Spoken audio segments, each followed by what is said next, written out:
When people want to transcend limiting beliefs or release trauma, they come to Dr. Ray Doktor because he knows how to reignite and develop confidence, self trust, and happiness for a more fulfilling life. He is a leader in transformational life coaching and mental health, specializing in trauma, and the author of his new book, All It Takes Is One. Welcome to Beyond Diagnosis, a podcast to raise your awareness, decisions, and voice for alternative practices so you can take back control of your health. I'm Rita De Michele, your host, a mindset and empowerment coach, and the founder of the Onus platform. Join me each week so you can create the health of your dreams. Hello, Dr. Ray. How Thank you for are having you? me. Yeah, it's such a pleasure to have you on the show. Thank you. Gee, trauma. Trauma's a big one for everyone, isn't it?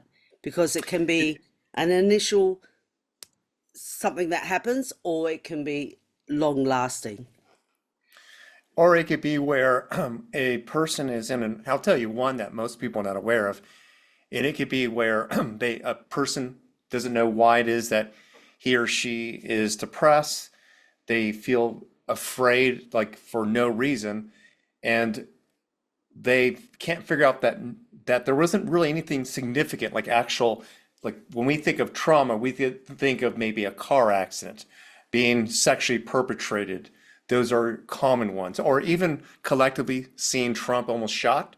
Yes. That can really freak people out, and so they go into this own space of questioning their own mortality to their livelihood. And if they're playing us out on a daily basis and saying, I'm unsafe, I'm unsafe, I'm unsafe, they can experience similar effects of someone who actually was physically, say, harassed because Mm. the body doesn't discern time, space, or say the physical reality. It's like where we can be in a virtual world, we can interpret information, but our brain will take that in as if it's a serious threat. So back to the story, what I'm sharing with someone come to me and saying that I don't know why I have this depression. They grew up in a home where their parents never argued, but their parents are worried. Their parents kept the conversations from the children. So the kids never felt like there was this transparency or safety in just their environment. So just even with that environment where they felt they were in the dark and they maybe felt scared inside, they never felt safe. And when we don't feel safe, we don't really live our lives. We hold back and we don't experience Mm. all the richness and literally the beauty of nature in our lives. And so when I talk about trauma, I usually base it around emotional trauma or the way that we negatively have interpreted information to where we're playing it out as so we're not living our life today. We're stuck in this loop of playing out what had happened in the past to what's going to happen in the future. Yeah. And it seems like it's such an unconscious process, isn't it? So, Mhm. what are the initial steps in recognizing and confronting this trauma? Well, I wanted to state one thing as well, and it's that it's in my book, All It Takes Is One. And I wrote my dissertation in trauma or post-traumatic stress disorder. And in that, I talked about how when a person is, say, victimized, and when I say victimized, I'm talking about the big when that act happens, like they are either beat up, they get in a car accident, that the moment that happens, that's not where the trauma sets in. Oh, that's It's interesting. all, it's how it's integrated. And if it's not integrated, it turns into confusion. And so when it turns into confusion, a person cannot make sense out of his or her life anymore. So it just kind of plays that out. You and I and many people listening to this can agree that I have had some challenges in my life and I did not know how I was going to move through it, but we did. And sometimes those things for other people seems even more frightening for them. But for us, we had people to talk to. Maybe we had a better support team. We had just the tools to integrate it, and we moved forward. What Mm, I've noticed with most people who carry emotional trauma is that it's how they interpreted the experience. It's how they made sense of it, and it's how they continue to play it out. Now, some people might say, this is unconscious. I smell something, I'm triggered. I see something on TV, I'm triggered.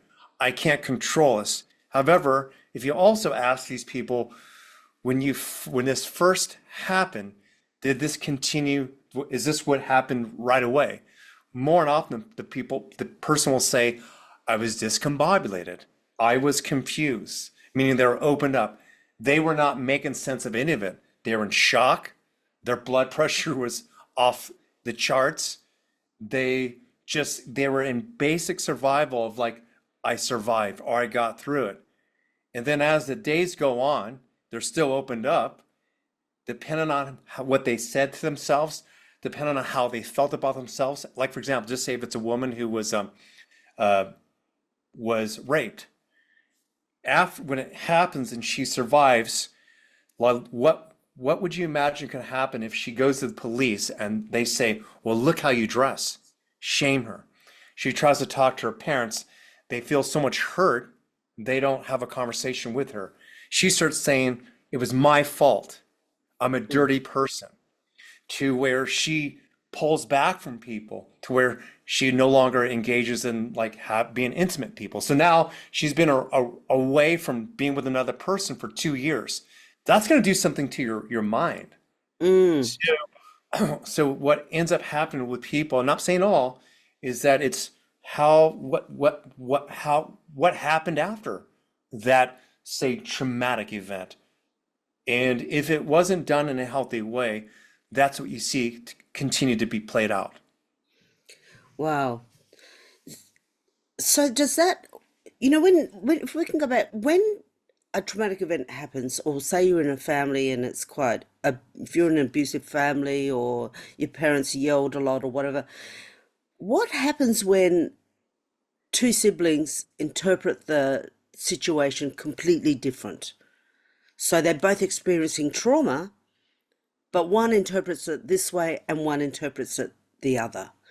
Is that from some beliefs that they have already and that's how they interpret it? Well, we all become different people, even in the same household, and we interpret the experience differently because of the other sibling being there. I mean, them being in that space creates a different dynamic no matter what. So oftentimes people say, well, there was four of us, four siblings in a family, and all of us experienced something differently, or we talk about mom and dad differently because sister was there, brother was there, we're influenced by them. Two other things happen where it impacts our consciousness. It's going to shift our awareness of how we might experience them. So as an example is that I'm making this up. I had asthma when I was younger. I seemed to get a lot more attention from my parents. So just imagine if my brother were to say, I'm making this up, for some reason, my parents were not that present in my life. I just Mm, somehow, mm, but it was more that he didn't recognize that they were spend a lot of time taking me to the doctors or I had more demands. Do you understand? yes, yes, Just say if he absolutely. wasn't aware of that. So he might have a different experience by just the fact that I'm being treated differently because of my health. Okay? Mm, So we have to remember that. And there's a story about these twins who had an alcoholic father, and one of the brothers, of the twins, became a drunk. He ended up becoming very much like his father and homeless. And he was asked, you know, why is it that you became an alcoholic? And his response was, well, what do you expect? My father was an alcoholic. Now, the other brother, he became a lawyer and very successful. And he was asked, like, what was the culprit or what helped you, like, get through school and just be an achiever. He responds, well, I didn't want to be like my father. He was an alcoholic. So again, it's what we do with it. That's, Yeah. you know, it's what we do with that. And so we many of us have different friends that we hang out with, so it's going to shape our consciousness. Um, you know, like I grew up in a household where um, I definitely have a different interpretation of my parents than my brother does. So, but it was because, we influenced the environment differently.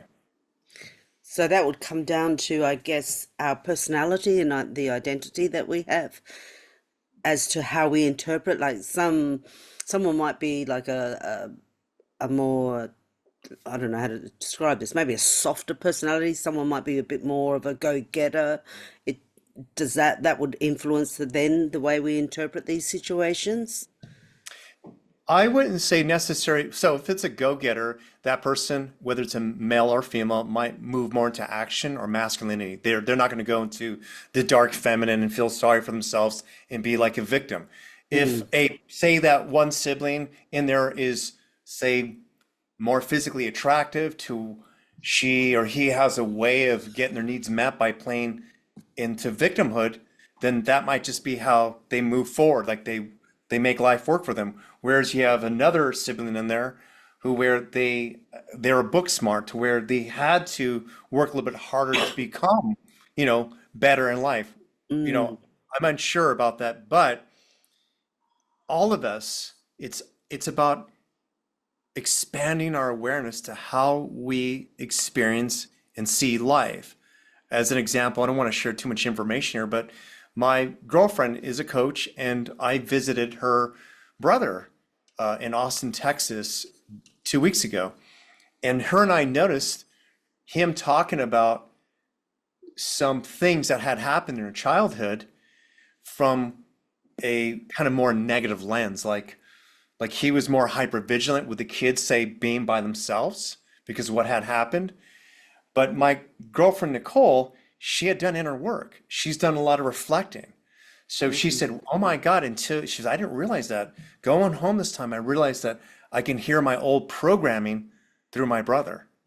But Oh, her brother is just kind of more like, he's a great guy. I love the guy, but he's not really into maybe doing the inner work, therapy, or coaching.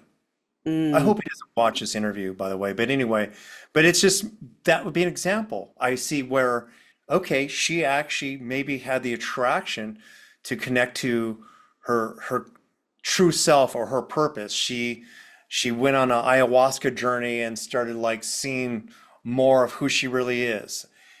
Who knows? Everyone has that path, but until we do that, and we've had trauma, and in this moment we're stressed out in our nervous system, we will believe that these emotions are who we are. Number mm, two, we'll think that our beliefs are real because we're not able to step back for a moment and perceive ourselves as the feeler. Do you hear that again? So right now I'm talking to you, but watch this. There's gonna be a little pause.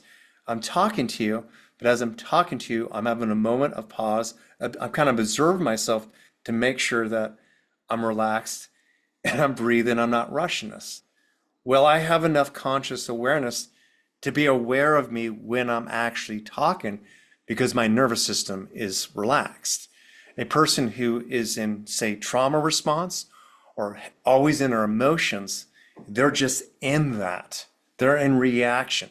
They're in the reptilian part of their brain. They mm. are, that's it. So we want to be able to step back from that to observe ourselves a little bit better. And that can happen by taking a hike, meditating, seeing a coach, walking your dog and losing yourself. I mean, getting out of the stressed nervous system is not that difficult if a person isn't so controlling of their environment and they feel safe enough to just breathe, Yes, yeah, just to be. absolutely. Yeah. Yeah. To help the listeners and the viewers understand, like you mentioned right in the beginning, if I could circle back right to the beginning when you said someone could be depressed and they don't realize that it's trauma.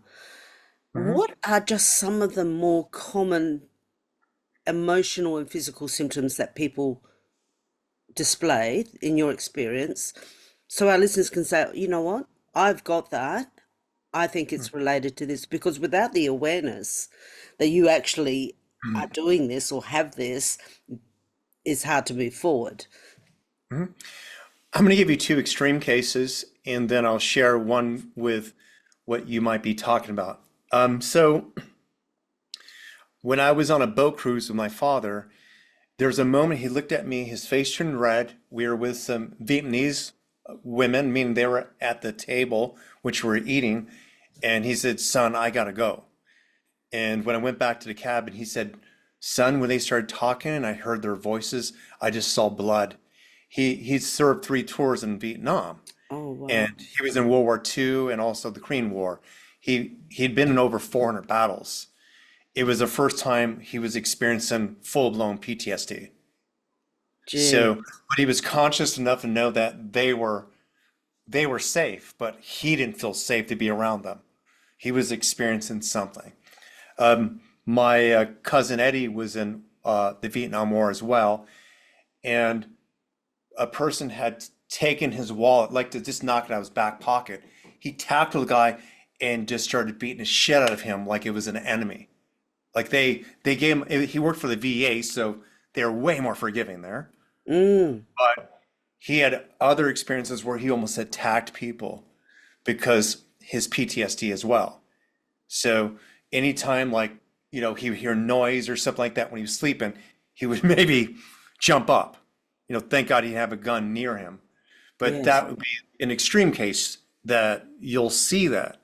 Now, as far as what you might be talking about, or what I'm assuming your viewers might and listeners might be interested in, it could be like this. It's where a person uh, is about to lose their job or they lost their job. Their boyfriend's about to break up with them, and like the boyfriend pays all the rent or half of it. And this person, who's this adult who's experienced this now, might feel a panic, even like where she feels completely out of control of her life. It might bring her back to memory where mom and dad were always moving from one house, one location to another, where there was no consistency in her life. And so sometimes when there's a lot of change for people, Mm. you'll see them get anxious. You'll start seeing them maybe get worried and overworking to where they're very distracted. That would be an example.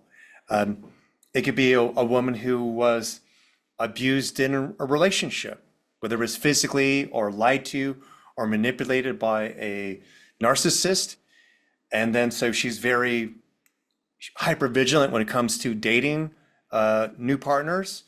She starts becoming close to a man, and he says to her, "I'm really starting to fall in love with you." And instead of being excited, she panics. She gaslights him. She doesn't speak to him for about 3 days. She's freaked out because she's being triggered in what's coming up. It might be that she's worried. She's thinking the same thing that happened to me with the guy I just left can happen now. By just hearing the word "I love you" might be connected to "I'm now going to control you," or "I'm going to lose myself," or "I cannot trust my decisions" when Mm. I'm in a deep relationship. So emotional, I guess you say turmoil or whatever you want to call it, can come up in just simple conversations. Yes. And we don't understand where is that coming from. And if we're with a partner and they're like, say, doing everything right, and they're not, basically, it's just a lot's coming at them, it confuses him or her also. Mm, absolutely. And you can see how, like you talked about depression before, you can see how anger and, anxiety and over worry and all of those sort of emotions can be all connected to this, so people don't know, understand why they're feeling like that. Well, people are depressed. Okay, this is oversimplified. It's a generalization. Typically people who have anxiety fear the future, and people who have depression will not let go of something in the past. Yeah, yeah, yeah. People definitely, it is that thing about anxiety, isn't it? We always think that something new has to be feared. It's like we naturally go to it has to be Mhm. something wrong or something wrong was going to happen. Like keep safe with what we know. Mhm. So you actually talk a lot about integrating the shadows, Mhm. that journey to healing trauma. What do you mean by integrating shadows? So I'll give you an example of the woman who uh, is getting close to a man that she really likes. And all her friends like him too. I'll throw that in there. And if she were to see a traditional therapist, he or she would, the therapist would say, "Oh, it's because your father cheated on your mother and the two guys you dated were narcissists. Of course, this is why you're afraid." But does that heal anything? Does that make anything better? It's just basically saying, this is why you're still messed up, or this is why you could be still afraid, okay? So it's still on a surface. To go a little bit deeper, it would be, uh, what is it that you fear of dating this new guy? It would be, he can hurt me, I can lose myself, to I don't trust maybe my decisions. Okay, look at all that. Now the shadow work would be this.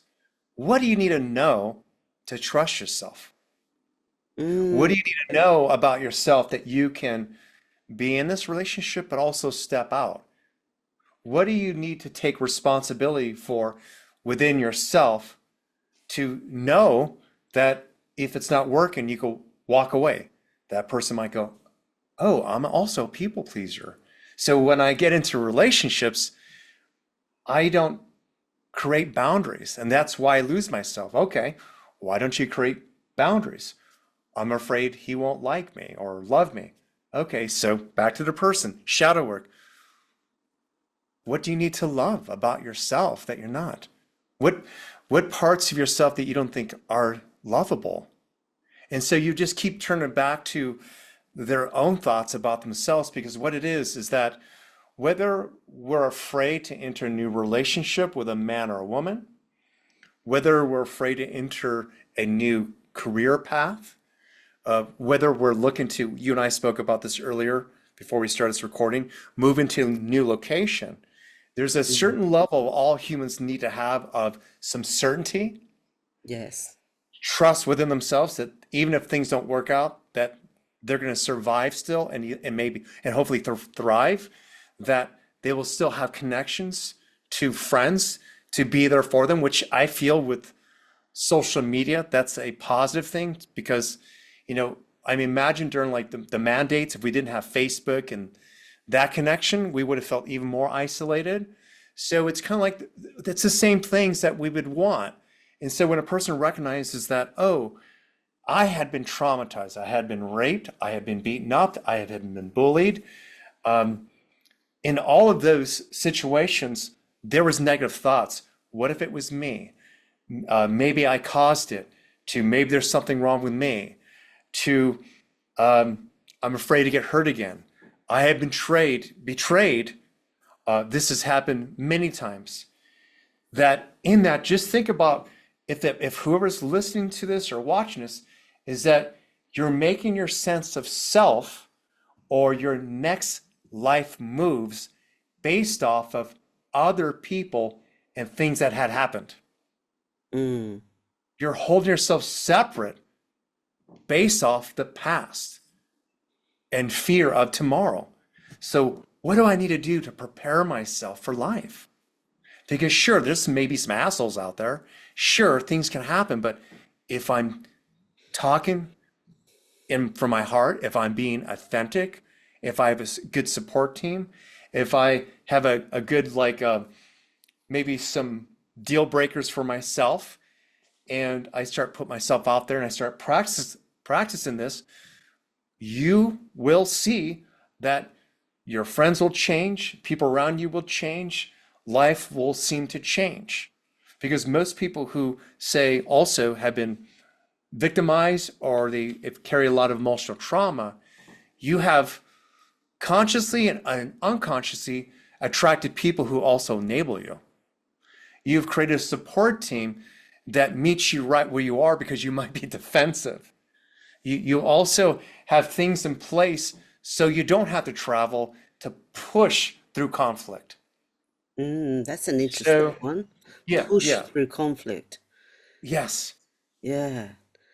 But you can see how when someone goes through traumatic experiences, that trust would be one of the biggest things for them, you know. Hmm. And I'm really interested in how does how do you help people trust again, and what are the roles of these hidden beliefs in the process of healing this, you know, how does integrating trauma lead to that personal development and that development of trust again into the in life? Well, so first off, this every most people will say, I am this way, I feel this because of this thing that happened or a bunch of things that happened. Okay, there's that. Mm, Okay, there's a story. Number two, there are raw emotions. Whether you created this experience, whether your filters created the interpretation in a negative way, it doesn't matter. It's a real experience for yourself. There's real emotions that are moving through you that should be honored and not pushed aside. yeah. So, for example, so just say that I was bullied. I'm afraid of people, and also I harbor a lot of anger towards that fucking asshole who, was treating me like shit. Real true feelings. Here's the emotions. I feel like a piece of crap. I feel sadness. I feel anger. I didn't do anything. Raw feelings, okay? Over here is usually the negative response or action. I'm not going to put myself out there. I'm not going to give any effort to create new friendships. And I still feel awkward in social situations. Well, now watch how I did this. Here is the initial trauma. Here is the raw emotions. And here is typically the negative response to what had happened in the past. So Yes. then, if I were to wave a magic wand and make, like, say, these fears go away of why I'd put myself out there, how would life look? I would go out there confidently. I would feel really good. I would feel really happy. I would appear to be more confident in my own body. I wouldn't really care what people think about me. But most people will say, but I'm afraid of this. I'm afraid of this. I'm afraid of this. I'm afraid of this. I can't do this. You'll notice has nothing to do with the trauma over here, has nothing to do with what happened in the past. It's in this now moment that you're hearing what you're afraid of that's holding you back from living your life. This is the hidden beliefs. These are the shadows. Sure, initially it was influenced by the trauma. Sure, you had emotions tied into that. However, you created a negative template of how you're going to live your life. And you've used that, you know, like I said, many of us now live in our own comfort zone because of that. And we know we have one foot in and one foot out of life. So what would it be like to push past that and live our life anyway? And most people have an idea of like what a better life would be for them, but they'll also have their fears. Focus on those fears. Who do I need to become? What do I need to let go of those fears? And oftentimes you'll hear the truths come up, hidden beliefs such as, I don't want to forgive him, then he's just off the hook. And I feel like here I experienced all this trauma and then he didn't get arrested.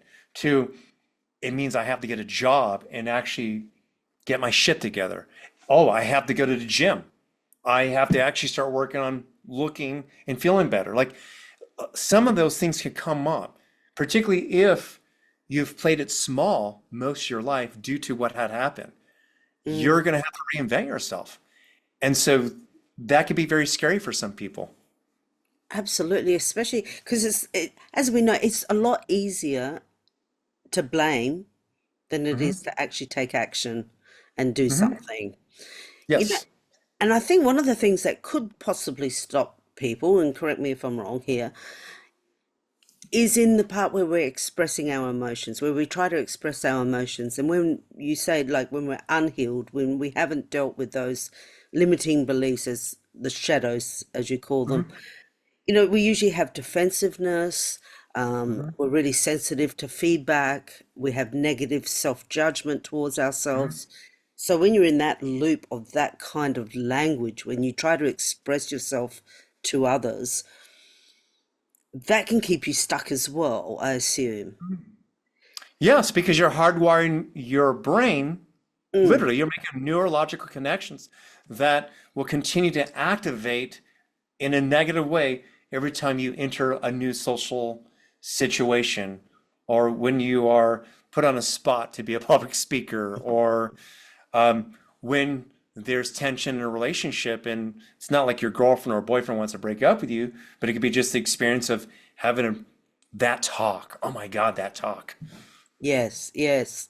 And it's your ability to receive feedback, how you receive feedback. It's the Like, number one part of it. I mean, I'll tell you right now, the biggest challenge for most people, and I would say I mean, I would say even the older generation as well, is feedback. Feedback. mm, Feedback is golden. How are you to know if you're improving? For example, if I saw a physical therapist today, 2 hours before this, and I have some restriction, could you imagine me look at him like, don't tell me I have, restriction. You have no idea how hard I worked. At least I'm walking. It's like well, he would be thinking like, dude, like, why did you hire me? I'm just yeah, showing you what your physical body is doing. And it's probably because you didn't see a physical therapist when you broke your leg when you're 14. You're right. Not a big deal. He's not saying I'm a loser. So the next time I go in there, I'll have more flexibility. The feedback will be, this is good, but you need to work on this because this is still not firing. That's mm, amazing.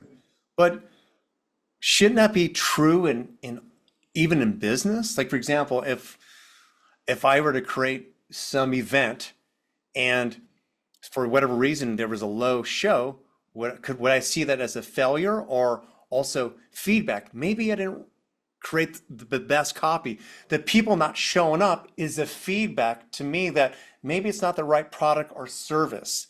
That's the mm, feedback. So, a lot of times people just see things black or white, this very dualistic type of perspective. But feedback allows you to see the experience of what you want to improve or not experience again through the lens of contrast.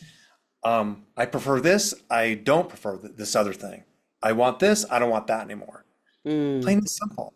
This is getting better. Great. I could do this to make it better. We need that. We do. And I think personally, I feel that if you haven't done the work to integrate and to do the personal development and work on our emotions, and we have we're set in that negative self-judgment, well, Hmm. feedback will always be interpreted as criticism. Hmm. So, Yep. and then you can also become highly critical, I feel. So, what do you help your clients? How do you help them develop a more supportive language towards self and when they want to express to somebody else what they're going through? What kind of words do you help them with or the languaging? Well, when I work with clients, first off, I do a full assessment of their childhood to patterns they see in relationships to, of course, like what the end mind or what it would look like if they were to have the life they want to live. First, we do that. Uh, More importantly, it is to look at the negative unconscious programming, such as they might have this belief that you always have to work hard and things don't work out. Well, if they're coming to me and they're asking, I don't, I feel like a failure and whatever endeavor I get into, it fails, there is a mechanism that where they're creating the self-sabotage. So for me, it's more important to first look at the limited beliefs, the self-sabotaging behaviors, and remove those. Then the second step becomes clear of where now that's out of the way. Now that you know what is it is that you want, what do you need to do to put that into action? You might be thinking, what is that? What is I want to answer this correctly, but would you like to? So when I work with clients, as you know, it's on a deeper level. Their eyes might be closed. So they're going through a process. So sometimes it's hard to articulate the experience, but I'll give you like an example that had happened. So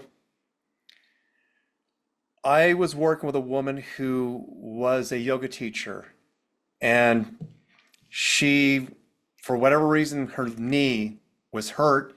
She couldn't figure it out. She was going to different doctors and they just couldn't figure it out. And she couldn't do different poses. And she was in fear because this is how she made money. And she saw me and I used some hypnosis and she kind of went into this past life thing where she saw herself as this hunter who had been attacked by a tiger and his leg was amputated. And in that experience, and it wasn't a long session, it was about 30 to 5 minutes, she started talking as if she were this past life hunter. And it doesn't matter if it's true or not. She said, I was sad. Like my family was still alive and I had this love around me, but because I couldn't hunt, I didn't feel like a man. My sense of self, my sense of worthiness was gone. And so she has this aha moment of like, oh my God, I'm feeling that right now. If I can't teach yoga, then who am I? You Mm, know? Then I went to the questions in real time. Then why do you exist? What is your purpose? Who are you then? And that came from her, such as I'm a spiritual human being. I'm here to learn. I'm here to expand my consciousness and love. I'm here to be in service in however way I'm going to show up. And I asked, and if you were to lose your leg, if you were to not be able to teach yoga, what would you do anyway? I would become a therapist. I would still do this work because it's who I am.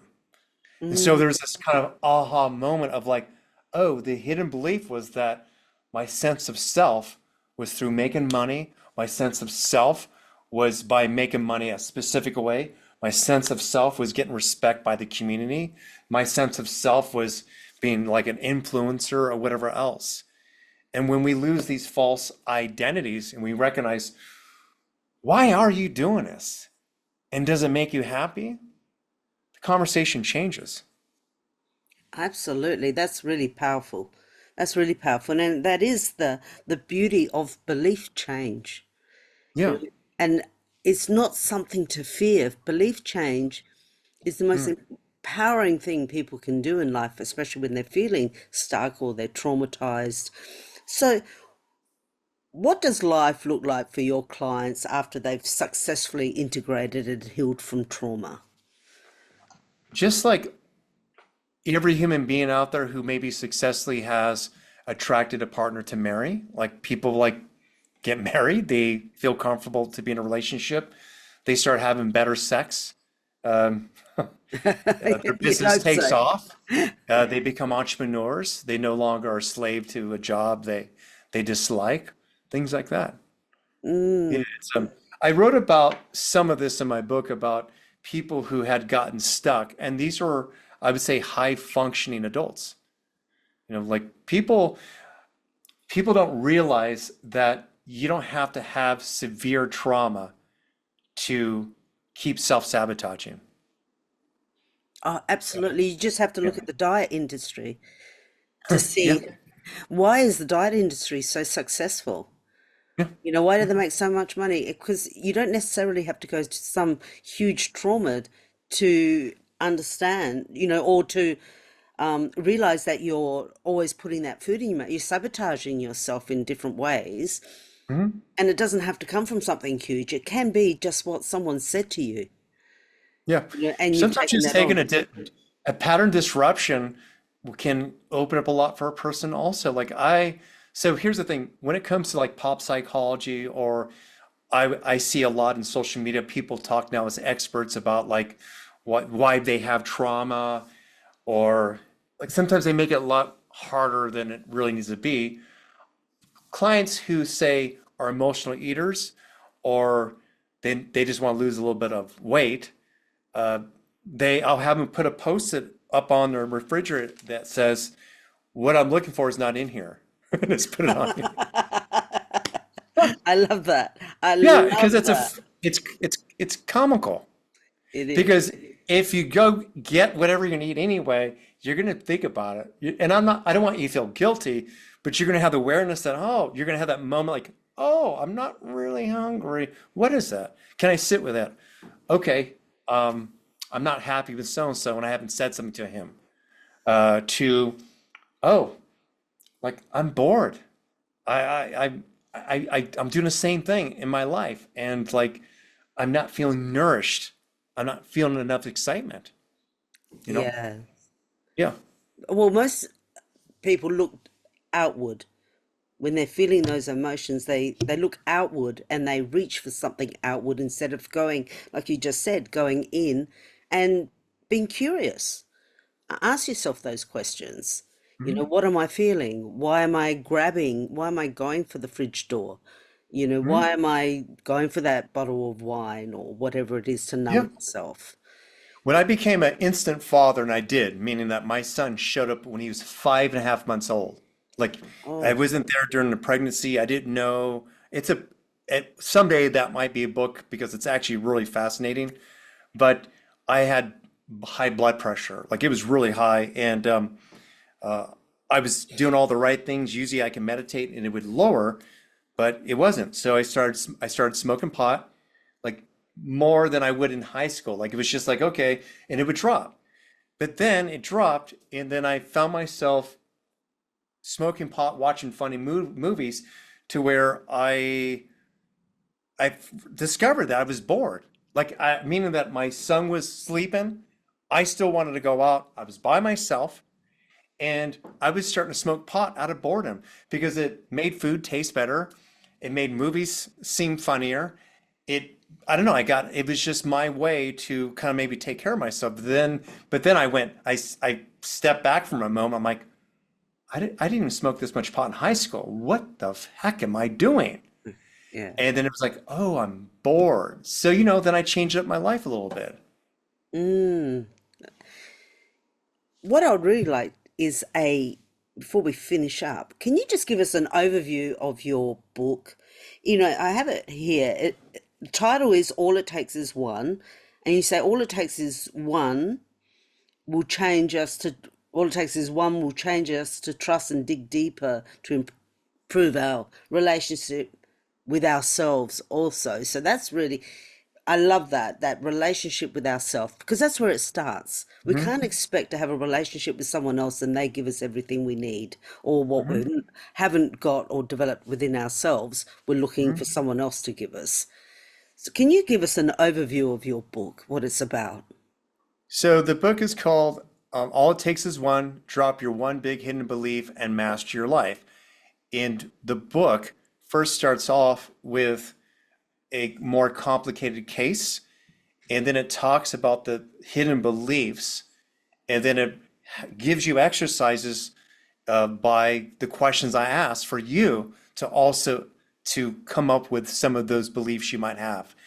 And for example, there's even I would say the more difficult, uh, a lot of clients get stuck because there's secondary gains to stay in that position. For example, it could be where um, a person continues to stay.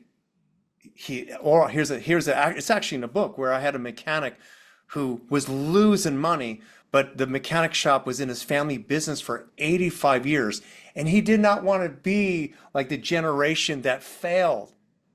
So I worked with him. He moved past it, and but the underlying hidden belief was my whole family is going to look down on me. my kids are going to look at me like I failed. And even though his son was saying, I don't want to become a mechanic, Dad, like he couldn't even pass it on to his son. It was done. He was third, his son would have been fourth. But it was just like he was afraid to look like a failure. And once he recognized that and reframed that, he sold the shop, he was able to retire and live his life. And that's in there also, but it talks about secondary beliefs of why we stay stuck.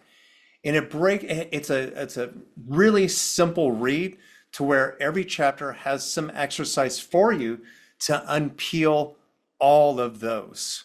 So that's why it says, like, you know, all it takes is one, drop your one big hidden belief. You will find that in a book and what that is. In the book, it allows you to kind of go through it again if something else comes up. And I primarily wrote this book for new clients and this, people like yourself, Rita, where you would love to know a little bit more, like how to work on yourself, break through this stuff in a simpler way, because healing trauma doesn't necessarily have to take a long time. And I know this can trigger some people out there. Like, I've been doing this for 6 months. What are you talking about? I've been working with a psychologist for 2, 3 years, or this person has been in business for 20, 30 years. Well, we're all seeing new technology assist us, and we're all seeing like new ways of doing things. Mm, In my book, it has that. yeah, fantastic. Can you leave our listeners and our viewers with one tip that you can give them that they can work on at home today to take action in uh, healing, in starting to recognize their pattern? Like we were talking before, someone who will go to the fridge, but they're not recognizing that that's actually trying to feel something. What's one thing that they can do at home? So since this is based around trauma, if anyone is listening to this, this is an assumption, but I think it's true, that there's some part of you that's aware of that you could be better. So that means in this very now moment, there's a conscious, better part of yourself, and there's like the part you've been playing out, the hurt part. Okay? So what I would love for you to do is, in a way, my hands are up in the air. Imagine if they were to have a conversation with each other. Here's a hurt person. And don't be ashamed, be totally raw. The person who's hurt, when he or she has those thoughts, who does she become? When he or she feels this way, who does she become? When she or he believes these things, who does she become? So there's that. Write it down. Now here's the healed part of you. Here's a part of you that's listening to the session right now. How do you feel about the hurt version of yourself anyway? How can you love the hurt version of yourself anyway? How can you support the hurt version of yourself anyway? How can you hold the hand of the hurt version of yourself anyway and move forward in your life today? Even if it's just a little bit, even if it's like going and taking a bubble bath and going, you know what?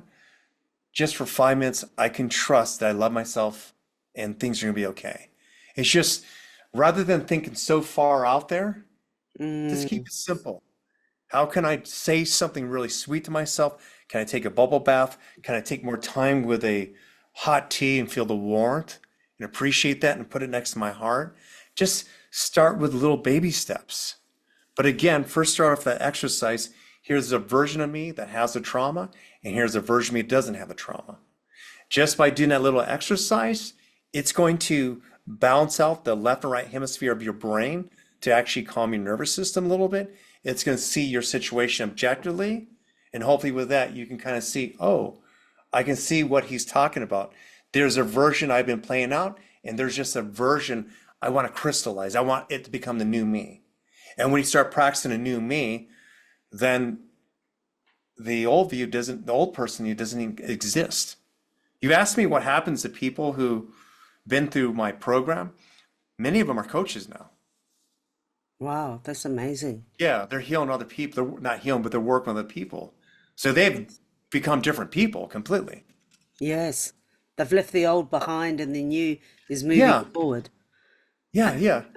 That's the whole key to this process, isn't it?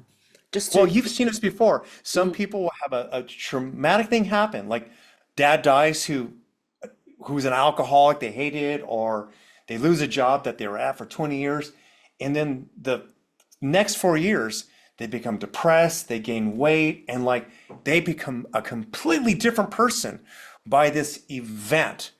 All of us won't say, most of us will agree that it wasn't trauma, mm, right? It mm, was the way they interpret being let go because they're 55 now, or it's the way they interpreted that their dad passed away, is the way they interpreted the change in their life. yeah, See where I'm coming from? So absolutely. we've seen people, we don't think they were traumatized.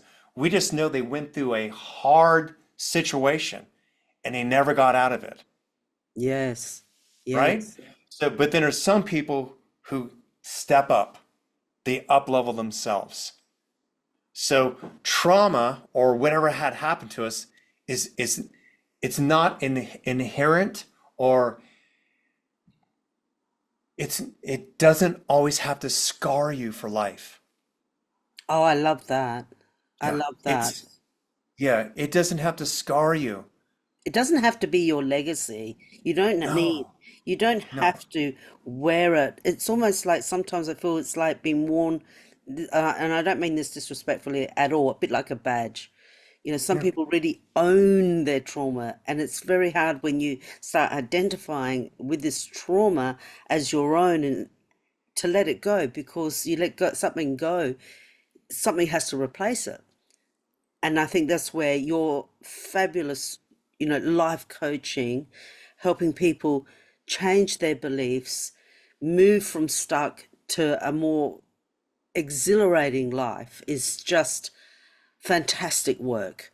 And I really, really do hope that anyone who's listening, the audience, please contact Dr. Ray, Doctor, if you're feeling stuck. It doesn't have to be, you don't have to have had some huge traumatic, like you said, traumatic event. It could be you've just developed some limiting beliefs due to mm, childhood or an event, or maybe, some trauma. yeah. Dr. Ray, it's been such a pleasure having you on the show. Thank you very much. And for everyone, all of Dr. Ray Doctor's details will be in the show notes, including a link for you to be able to order his book and do so. It's a great read. Thank you so much for coming on. I appreciate it. Thank you very much. Thank you. I would love to know, what was the biggest insight or aha moment you got from this interview? So you can now speak up, take action, and make informed decisions for your health. And if you like this episode, get instant access to your free ebook, Alternative Wisdom, Taking Back Control of Your Health, at life-onus.com.